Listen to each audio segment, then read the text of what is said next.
Hello students. तो आज हम लोग सेकंड क्वेश्चन का सॉल्यूशन करेंगे जो कि है योज्य प्रतिलोम।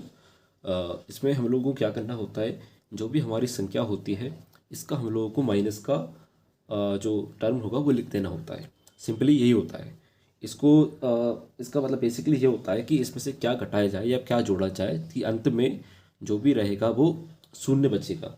तो बेसिकली हम लोग क्या करते हैं, अगर ये संख्या प्लस की है तो हम लोग माइनस की संख्या इसी इसी को माइनस की संख्या बनाकर इसमें से ऐड कर देते हैं, और अगर ये माइनस की है तो इसी को प्लस बना के हम उसमें से ऐड कर देते हैं। तो ये हमारा पूरा प्रोसेस होता है, और इसका आंसर जो जो चीज़ हमने घटाई होती है वो आंसर हो जाती है। जैसे कि इसका जो बेसिक होता है वो होता है कि अंत में जीरो से बचना चाहिए, यानी कि इसमें से क्या घटाया जाए कि अंत में जो है जीरो आना चाहिए। तो हम लोग चलो शुरू करते हैं। तो मान लीजिए ये संख्या है 2/8। ये आपका पहला क्वेश्चन है, 2/8 ये संख्या है। तो इसका योज्य प्रतिलोम हम लोग मानेंगे ये होगा -2/8। ये इसका योज्य प्रतिलोम होगा। बेसिकली यही इसका आंसर है, पर हम लोग इसको सॉल्व करके देखेंगे कि इसका आंसर जो है जीरो आता है या नहीं। ठीक है। तो माइनस तो हम लोग क्या करेंगे सॉल्व करने के लिए, ये वाली संख्या को यहाँ पे लिख लेंगे, -2/8 यहाँ पे लिख लिया। और जो मेन संख्या थी यानी कि ये 2/8, तो उसको हम लोगों ने यहाँ पे लिख लिया है। ठीक है। आप चाहे तो इसको यहाँ पे लिख सकते हैं या चाहे इसको तो यहाँ पे लिख सकते हैं, इसमें उससे कोई फ़र्क नहीं पड़ता है। ठीक है। तो उसके बाद क्या करेंगे, हम लोग इसका एलसीएम लेंगे। अब एलसीएम जब दोनों संख्याएं नीचे की समान होती हैं तो एलसीएम उनका वही संख्या आती है, इस बात का हमेशा ध्यान रखेंगे। तो हम एक बड़ी लाइन खींचेंगे और एलसीएम लिखेंगे 8, है ना। तो 8 हमारा एक हुआ है एलसीएम। अब हम लोग जानते हैं कि हम लोग इसको सॉल्व कैसे करते हैं। हम 8 का डिवाइड करेंगे 8 में तो आएगा 1, और 1 का मल्टीप्लाई हम लोग करेंगे 2 में तो आएगा -2। उसके बाद फिर से हम लोग यहाँ पे करेंगे प्लस लगाएंगे, यहाँ प्लस लगा दिया। देन 8 का डिवाइड करेंगे 8 में एंड बचेगा 1, तो 1 का मल्टीप्लाई हम लोग करेंगे 2 में तो आ जाएगा 2। अब सब लोग जानते हैं कि -2 में से अगर +2 जाएगा तो क्या बचेगा, 0 बचेगा, और अपॉन 8 आ जाएगा।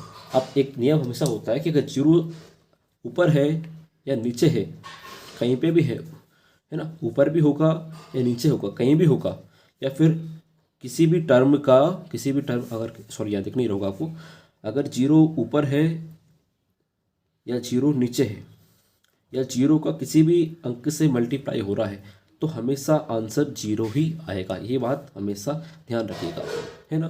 तो यहाँ पे क्या हो रहा है, 0 से 8 का डिवाइड हो रहा है तो इसका आंसर जो आएगा 0 ही आएगा। तो ये हमारा सिद्ध हो गया है। बाकी इसका आंसर ये नहीं है, इसका आंसर रहेगा ये, यानी कि हम जो संख्या ले रहे हैं वो इसका योज्य प्रतिलोम है, ये इसको साबित करता है। ठीक है। आई होप समझ में आ गया होगा। अब हम चलते हैं दूसरे क्वेश्चन पे।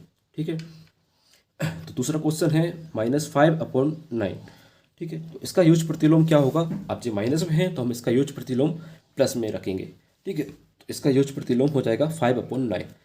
यही इसका आंसर है, लेकिन हम इसको भी हल करके देखेंगे। तो हल कैसे करेंगे हम लोग, ये माइनस का है -5/9, ऐसे कैसे उतार लिया। ये प्लस का है 5/9, हमने इसको उतार लिया। देन इसके बाद हम क्या करेंगे, अब इन दोनों का हम लोग एलसीएम ले लेंगे। तो एलसीएम लेने के लिए क्या करना होता है, जब देख रहे हैं कि दोनों जो बेस है हमारे दोनों अंकों का वो समान है तो हम लोग उसी को एलसीएम ले लेंगे। तो 9 खींचेंगे और 9 लिखेंगे। तो ये इनका एलसीएम हो जाएगा। अब वही प्रक्रिया हम लोग करना है कि 9 का डिवाइड करना है 9 में, तो 9 का डिवाइड करेंगे 9 में तो आएगा 1, और 1 का मल्टीप्लाई करेंगे -5 में तो आएगा -5। उसके बाद प्लस लगाएंगे, 9 का डिवाइड करेंगे 9 में तो आएगा 1, और 1 का मल्टीप्लाई करेंगे 5 में तो आएगा +5 इक्वल टू, अब -5 में से प्लस का 5 जाएगा तो आएगा 0 आएगा, और उसके बाद 9 को हम लोग ऐसे ही का ऐसा लिख लेंगे। ठीक है। उसके बाद आएगा, तो अब इसको हम लोग जब डिवाइड करेंगे तो क्या आंसर आएगा, 0। अतः इसका आंसर जो है वो 5/9 सही है, यानी कि इसका जो है योज्य प्रतिलोम 5/9 बिल्कुल करेक्ट है। ठीक है। तो ये समझ में आ गए होंगे आपको दोनों क्वेश्चन। अब हम लोग चलते हैं तीसरे क्वेश्चन पे। ठीक है। ये रहा तीसरा क्वेश्चन। तीसरा क्वेश्चन है -6/-5। अब देखिए ये आपको कन्फ्यूज करने के लिए दिया गया है, ठीक है, क्योंकि इसका योग प्रतिलोम होगा -6/5। अब आप कहेंगे सर यहाँ माइनस है तो यहाँ पे माइनस कैसे आ गया? तो देखो क्या है, ये आपको कन्फ्यूज करने के लिए दिया गया है। असल में ये माइनस जो दिया गया है ना, ये जब दोनों एक ही, जब दो जगह माइनस होता है, एक नियम होता है, जब ऊपर भी माइनस हो और नीचे भी माइनस हो तो माइनस से माइनस कैंसिल हो जाता है, ठीक है। जैसे कि आपने देखा होगा, मान ली ऊपर 3 है तो नीचे भी 3 है, तो 3 से 3 कैंसिल हो जाता है कि नहीं होता?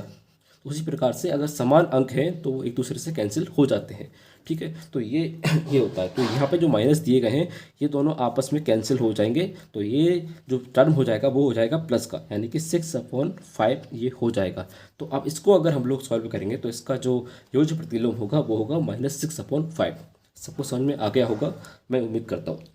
अब हम लोग क्या करेंगे, वही हम लोग शुरू से जो हम लोग ऊपर कर रहे थे वही हम लोग यहाँ पे करना है कि हम लोग 6/5 को यहाँ उतार लेंगे, प्लस करेंगे। अब क्या है, हम लोग हमेशा वैसे माइनस वाली संख्या को आगे लिख रहे थे, है ना, तो हम लोगों को यहाँ पे ब्रैकेट लगाने की आवश्यकता नहीं पड़ रही थी। लेकिन क्या है, अब यहाँ पे अब हम लोग पहले ये वाले अंक लिख लिया हम लोगों ने, उसके बाद प्लस लगाया है क्योंकि हमको ऐड करना है। अब ये माइनस का अंक है तो क्या होता है कि हम जो समान दो अंक जो दो जब चिन्ह आते हैं तो उनको एक साथ नहीं लिख सकते, तो उनको लिखने के लिए हमको हमेशा ब्रैकेट का सहारा लेना होता है। बाकी अंतर कुछ नहीं आएगा, अगर आप इसको यहाँ पे लिखेंगे और इसको यहाँ लिखेंगे तो आपको ब्रैकेट नहीं लगाना पड़ेगा, और लगा भी दिया तो कोई दिक्कत नहीं है ना। मैंने दोनों तरफ से आपको करके दिखा दी ताकि आपको दिक्कत ना आए, है ना। तो इसके बाद हम लोग को करना है 6/5 ऐसे एक ऐसा उतार लेंगे। इसका ये प्लस का है तो ये जब इसका और इसका इंटू होगा तो हो जाएगा माइनस का, तो -6/5 ये हो जाएगा। दैन कुछ नहीं करना है, अब हमको इनका एलसीएम लेना है। एलसीएम लेने के लिए वही फॉर्मूला है कि जब माइनस दोनों समान हैं तो यहाँ पे उसी अंक को हम लोग एलसीएम मान लेंगे। अब कुछ नहीं करना, इसका डिवाइड इसमें करना है तो आएगा 1 का मल्टीप्लाई करेंगे 6 में तो आएगा 6, 5 का डिवाइड करेंगे 5 में तो आएगा 1 का मल्टीप्लाई करेंगे -6 में तो आएगा -6।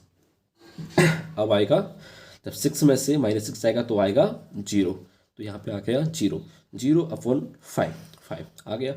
अब 5 का हम लोग इसमें डिवाइड करेंगे तो आएगा 0, यानी कि ये भी इसका जो हम लोगों ने योग प्रतिलोम लिया हुआ है -6/5, ये इसका आंसर बिल्कुल सही है।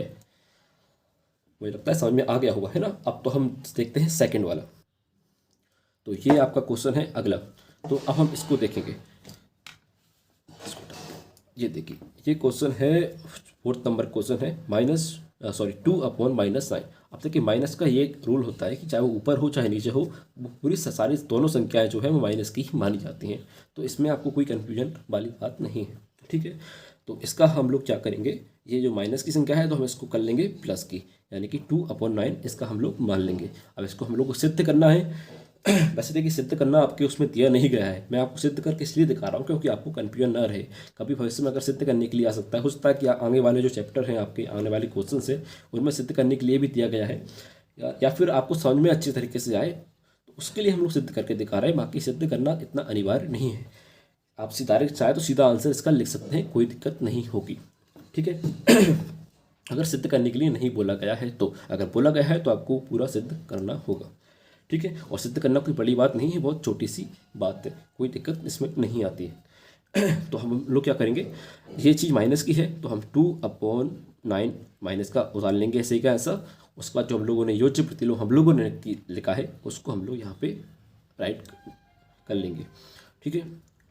उसके बाद वही सेम प्रक्रिया रहेगी, हमको इनका एलसीएम लेना है। ये दोनों संख्याएं समान हैं तो इसलिए जो एलसीएम रहेगा वही ये संख्या ही रहेगी। उसके बाद इसका डिवाइड करना है इसमें तो आएगा 1 का मल्टीप्लाई इसमें करेंगे -2 में तो आएगा -2। इसका करेंगे इसमें डिवाइड तो 1 आएगा, और 1 का मल्टीप्लाई 2 में करेंगे तो आएगा 2। उसके बाद इक्वल लगाएंगे। उसके बाद जब -2 में से प्लस का 2 जाएगा तो 0 आएगा, एंड नीचे आएगा 9। जब इसका 9 के डिवाइड करेंगे हम लोग 0 में तो आएगा 0, है ना। ये सॉरी एक स्टेप रह गया है 0, उसके बाद की ये स्टेप है, ठीक है। तो आएगा 0, यानी कि हमारा जो हम लोगों ने लिया हुआ है योग प्रतिलोम वो बिल्कुल सही है, ठीक है।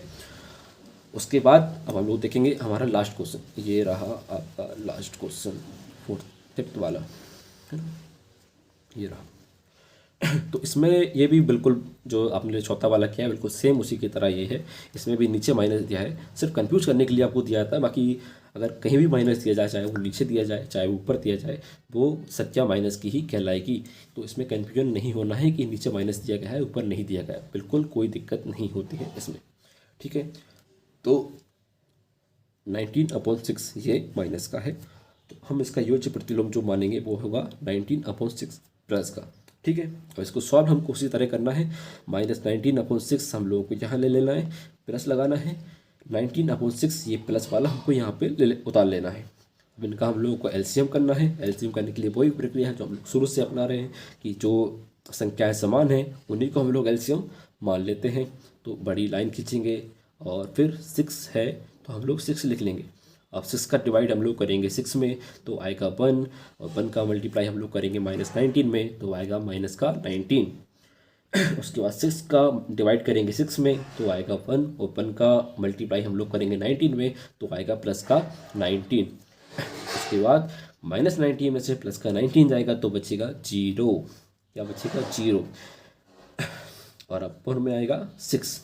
उसके बाद अगर 0 से कोई भी डिवाइड होता है या 0 का डिवाइड होता है या 0 का मल्टीप्लाई होता है तो उसका आंसर क्या आता है? हमेशा आता है 0। ठीक है, तो यानी कि अगर 0 आ रहा है तो हमारा हमने जो अंक लिया है, हमने जो योज्य प्रतिलोम लिया हुआ है 19/6, वो बिल्कुल सही है। ठीक है, तो इस तरह से आपका ये क्वेश्चन कंप्लीट हुआ। अब जो नेक्स्ट क्वेश्चन रहेगा हम लोग को कल करेंगे।